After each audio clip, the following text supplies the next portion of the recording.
கவலையில் ஓத வேண்டிய மிக முக்கியமான சூறாக்கள் இதுவெல்லாம்.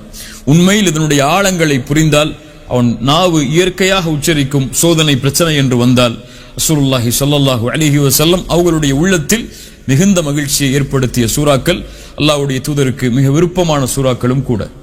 அலம் நஷ்ரஹ் லக ஸத்ரக் ووضعنا عنك وزرك الذي انقض ظهرك ورفعنا لك ذكرك فإن مع العسر يسرا إن مع العسر يسرا.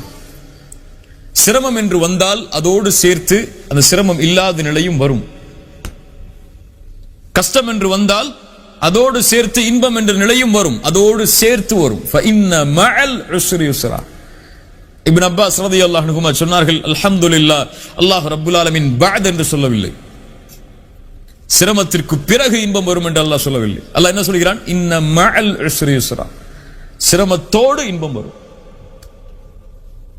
சிரமத்திற்கு பிறகு என்று அல்லாஹ் சொல்லவில்லை, சிரமத்தோடு இன்பம் வரும், அதனுடைய முடிவு இன்பமாக அமையும். ஆனால் அவனுக்கு தேவை, அல்லாஹ் ரப்புல் ஆலமீன் பின்னால் சொல்கிறான் அதற்கு என்ன தேவை என்று. ஒரு முஃமின் எப்போதும் கவலையில் வீழக்கூடாது, கவலையில் துவளக்கூடாது. வாழ்வில் எது வந்தாலும் சரி, செல்வத்தாலோ உடலாலோ குடும்பத்தாலோ அல்லது வறுமையாலோ எது அவனை தாக்கினாலும் சரி, ஒரு முஃமின் கவலை அடையக்கூடாது. இப்னு கய்யிம் ரஹிமஹுல்லாஹ் சொல்லுவார்கள், கவலை ஷைத்தான், ஒரு முஃமினுடைய கவலை ஷைத்தானுக்கு மிக விருப்பமானது. ஒரு முஃமினை கவலை அடைய செய்தால் அல்லாஹ்விடமிருந்து அவனை தூரமாக்கி விடலாம். அப்படியா இல்லையா? தொழுகையிலிருந்து தூரமாக்கலாம், வணக்க வழிபாடுகளிலிருந்து தூரமாக்கலாம். அதனால் ஒரு முஃமினுடைய கவலை ஷைத்தானுக்கு விருப்பமானது. கவலைப்படாதீர்கள், அல்லாஹ்வின் மீது உறுதியான நம்பிக்கையை வையுங்கள். ரசூலுல்லாஹி ஸல்லல்லாஹு அலைஹி வஸல்லம் அவர்கள் அதை அடிக்கடி சொல்லுவார்கள். இப்னு கய்யிம் ரஹிமஹுல்லாஹ் சொல்லுவார்கள், அதனால் தான் அல்லாஹ் எங்கேயும் முஃமின்கள் குர்ஆனில் கவலைப்படுவார்கள் என்று ஒருபோதும் சொன்னதில்லை. ஒன்று அல்லாஹ் சொல்லுவான் வலா தஹினு வலா தஹ்சனு, கவலைப்படாதீர்கள் என்று, அல்லது அல்லாஹ் சொல்லுவான் ஃபலா ஹௌஃபுன் அலைஹிம், அவர்கள் கவலைப்பட மாட்டார்கள் என்று. முஃமின்களை பற்றி அல்லாஹ் குர்ஆனில் சொல்லும் பொழுது எங்கும் அல்லாஹ் முஃமின்கள் கவலைப்படுவார்கள் என்று அல்லாஹ் சொல்ல மாட்டான். அல்லாஹ் ரப்புல் ஆலமீன் அதைத்தான் சொல்கிறான், இன்ன மஅல் உஸ்ரி யுஸ்ரா, இன்ன மஅல் உஸ்ரி யுஸ்ரா. சிரமம் என்று வந்தால் அதோடு சேர்த்து இன்பம் என்ற நிலை வரும். நமக்கு தேவை பொறுமை, அவ்வளவுதான். சிரமம் வந்து விட்டதை இனிமேல் எப்படி வெளியேறுவது என்று கேட்பவன் முஃமினாக இருக்க மாட்டான். லா தக்னது மின் ரஹ்மத்தில்லாஹ், முஃமின் ஒருபோதும் நம்பிக்கை இழக்க மாட்டான் அல்லாஹ்வின் மீது. அவனுக்கு தெரியாது அல்லாஹ் என்ன அவனுக்காக தயாரித்து வைத்திருக்கிறான், இந்த சோதனையுடைய முடிவு என்ன என்று அவனுக்கு தெரியாது. அவன் இன்றைய நேற்று நினைத்து கவலைப்பட்டுக் கொண்டிருப்பான், ஆனால் நாளை பிரகாசமாக இருக்கும் என்பதை அவன் மறந்து விட்டான். உலகத்தில் யாரும் இன்று கவலையாக இருப்பவர் நாளை அதே கவலையில் இருக்க மாட்டார். அவன் கடக்க வேண்டியது இன்றையே தான். நாளை அவனுக்கு மகிழ்ச்சி இருக்கிறது. இன்றைய கவலையை நினைத்து வாழ்வை அழித்துக் கொள்பவன் ஒரு முஃமினாக இருக்க முடியாது. ரசூலுல்லாஹி ஸல்லல்லாஹு அலைஹி வஸல்லம் அவருடைய வாழ்க்கையில் ஏராளமான உதாரணங்களை அதற்கு பார்க்கலாம். இன்ன மஅல் உஸ்ரி யுஸ்ரா, சிரமத்திற்கு பிறகு இன்பம் என்ற நிலை வரும். அதற்காக அவன் பொறுமையோடு காத்திருக்க வேண்டும். சிரமமே வாழ்க்கையாக விட்டது என்று கண் கலங்கக்கூடாது ஒரு முஃமின். நமக்கு தெரியாது அல்லாஹ் நமக்காக எதை தயாரித்து வைத்திருக்கிறான் என்று. உம்மு சலமா அவர்களுடைய கணவன் மரணமாகிறார்கள். அல்லாஹ்வுடைய தூதர் ஸல்லல்லாஹு அலைஹி வஸல்லம் அவர்கள் ஆறுதல் சொல்வதற்காக சில வார்த்தைகளை சொல்கிறார்கள்.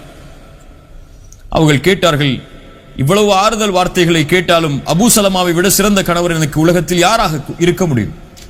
யாரை அல்லாஹ் கொடுக்க முடியும்? அபூ சலமா தான் சிறந்த கணவர். அவர் இறந்து விட்டார், இனிமேல் எனக்கு என்ன வாழ்க்கை? அல்லாஹ் ரப்புல் ஆலமீன் அந்த கேள்விக்காகவே அவர்களுக்கு கொடுத்தான். உலகத்தில் அவர்களை விட சிறந்த கணவராக யாரும் இருக்க முடியாது, ரசூலுல்லாஹி ஸல்லல்லாஹு அலைஹி வஸல்லம் அவர்களை. அவர்களுக்கு தெரியாது அபூ சலமாவை விட சிறந்த கணவர் தனக்கு ஒருவர் என்று. அல்லாஹ் கொடுப்பான்.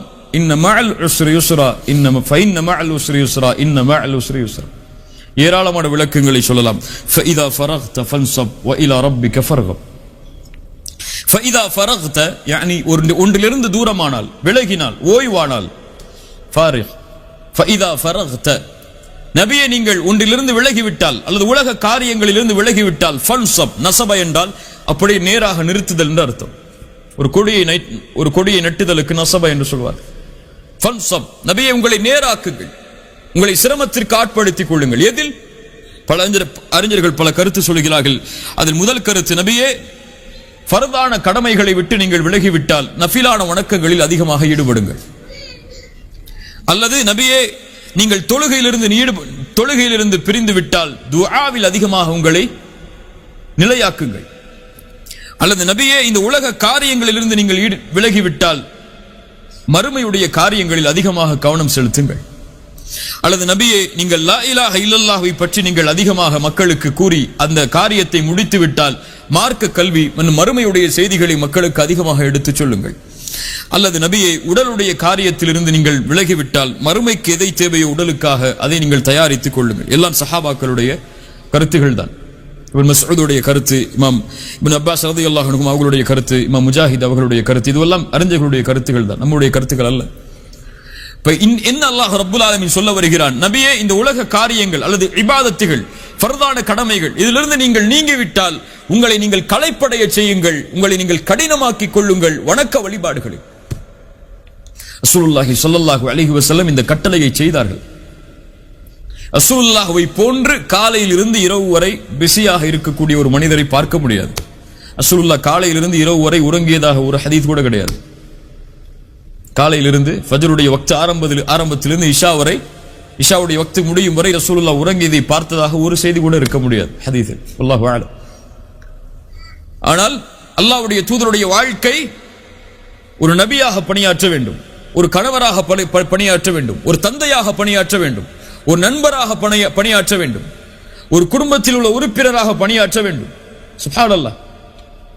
காஃபிர்களோடு உடன்படிக்கை செய்ய வேண்டும், போருக்கான தயாரிப்புகளை செய்ய வேண்டும், போருக்கான வலிமையை கூட்ட வேண்டும், ஃபர்தான கடமைகளை நிறைவேற்ற வேண்டும், தொழுகைக்காக இமாமாக நின்று மக்களுக்கு தொழுகை நடத்த வேண்டும், பிள்ளைக்கு ஃபாத்திமா ரலியல்லாஹு அன்ஹா அது போன்ற பிள்ளைகளுக்கு சிறந்த தந்தையாக இருக்க வேண்டும், 11 மனைவிமார்கள் அத்துணை மனைவிமார்களுக்கும் சிறந்த கணவராக இருக்க வேண்டும். அல்லாஹு அக்பர். இவ்வளவு காரியங்கள் ஒரு காலையிலிருந்து ஒரு இரவு வரை ஒரு மனிதர் உறங்குவது வரை இவ்வளவு காரியங்களையும் செய்து இரவில் அல்லாஹ்வுடைய தூதர் ஸல்லல்லாஹு அலைஹி வஸல்லம் கால் நீங்க நிற்பார்கள். அப்படியே இல்லையா? கால் நீங்க நிற்பார்கள். ஆயிஷா ரலியல்லாஹு அன்ஹா கேட்பார்கள், யா ரசூலுல்லாஹ் உங்களுடைய முன்பின் பாவங்கள் மன்னிக்கப்பட்டு விட்டது, அஃபலா அகூன அப்தன் ஷகூரா ஃபஇதா ஃபரக்த ஃபன்ஸப்.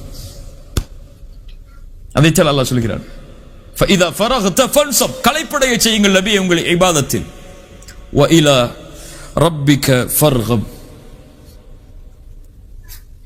எல்லாவற்றையும் அல்லாஹ்விடத்திலே அன்போடு ஒப்படைத்து விடுங்கள். ஃபர்கப், ரகப் என்றால் ஒரு நேசத்தோடு ஒன்றை சமர்ப்பித்தல், ரஹ்பத்தன் வரஹ்பத்தன், பயம் நேசம். ரஹ்பா வ இலா ரப்பிக ஃபர்கப், நபியே உங்களுடைய ரப்பிடத்தில், அல்லாஹ் ரப்புக வ இலா ரப்பிக, உங்கள் ரப்பிடத்தில், அவன் உங்களுக்குரியவன், ஃபர்கப், உங்களை அப்படியே சமர்ப்பித்து விடுங்கள். எல்லா காரியங்களை முடித்தாலும் என்னதான் சோதனை வந்தாலும் சிரமம் வந்தாலும் ரப்பு இருக்கிறான், அவனுக்கு முன்னால் வந்து நின்று விடுங்கள், அவ்வளவுதான். உலகத்தில் இருக்க முடியவில்லையா சோதனையால், உங்கள் ரப்பு இருக்கிறான், சுஜூதில் விழுந்து விடுங்கள், அவனிடத்திலே உங்களை ஒப்படையுங்கள். ரசூலுல்லாஹி ஸல்லல்லாஹு அலைஹி வஸல்லம் கஷ்டம் இன்பம் துன்பம் மக்காவுடைய வெற்றி எது வந்தாலும் சொன்னார்கள், அல்ஹம்துலில்லாஹி அல்லதி ஸதக வஅதா வ நஸர அப்தா வ ஹஸமல் அஹ்ஸாப வஹ்தா.